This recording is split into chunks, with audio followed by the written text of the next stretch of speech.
Problem है हमारे पास डिफरेंस ऑफ टू सेट से मुतालिक। Find A difference B and B difference A and determine if A difference B is not equal to B difference A if A के जो elements हैं वो हैं 2, 4, 6, 8 एंड 10, जबकि जो बी के एलिमेंट्स हैं वो हैं 1, 2, 3, 4, 5, 6, 7, 8, यानी फर्स्ट 8 नेचुरल नंबर्स। अब ए डिफरेंस बी के लिए हमारे पास जो फोकल सेट है, यानी जिसपे हम फोकस करेंगे, वो क्या है? सेट ए। यानी ऐसे एलिमेंट जो सेट ए में हो बट बी में ना हो, यानी ए का बी से फर्क। ठीक है, तो सबसे पहले हम सेट के एलिमेंट्स को लिख लेते हैं। ए के एलिमेंट्स हैं 2, 4, 6 एंड 6, 8 एंड 10, जबकि सेट बी के एलिमेंट्स हैं वो हैं 1 से लेके 8 तक, 1, 2, 3, 4, 5, 6, 7 एंड 8। अब सिर्फ हमने ये देखना है कि ऐसे एलिमेंट जो सेट ए में हों बट सेट बी में ना हो।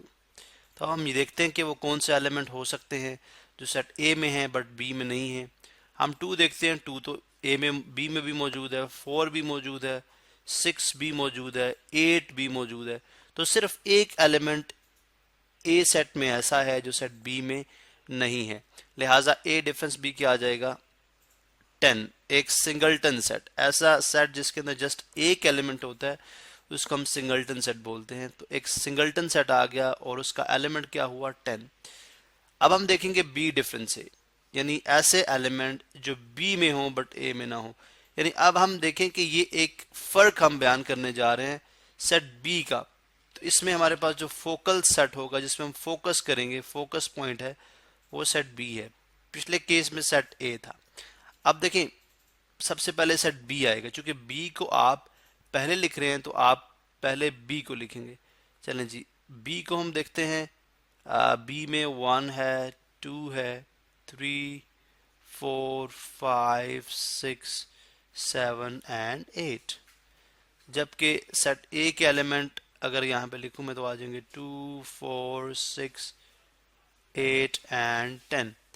तो अब ऐसे एलिमेंट जो सेट बी में हो बट सेट ए में ना हो, वो कौन से हैं? 1। 1 सेट ए में नहीं है, याद रहे कि सेट बी है और ये सेट ए है, तो 1। इस तरह 2 बी में है और 2 ए में भी है, तो ये फर्क ना हुआ। नेक्स्ट पे चलते हैं 3। 3 बी में है, 3 ए में नहीं है। फिर 5 बी में है, 5 ए में नहीं है। 7 बी में है, 7 ए में नहीं है। बाकी तमाम एलिमेंट्स सेट बी के सेट ए में मौजूद हैं। तो लिहाजा बी डिफरेंस ए जो आ गया वो क्या आ गया? 1, 3, 5, 7। अब यहाँ से हमने एक और रिजल्ट भी देखा। वो रिजल्ट क्या है कि जो डिफरेंस ऑफ सेट है वो क्यूमुलेटिव नहीं है, यानी आप उनमें ऑर्डर को चेंज नहीं कर सकते। ऐसा नहीं कर सकते कि अगर आप ए डिफरेंस बी लें या बी डिफरेंस ए लें तो वो एक ही बात कंसिडर हो, उसमें दोनों में रिजल्ट्स डिफरेंट आएंगे। तो लिहाजा हमने देखा कि डिफरेंस के लिए ए डिफरेंस बी जो है is not equal to B difference A।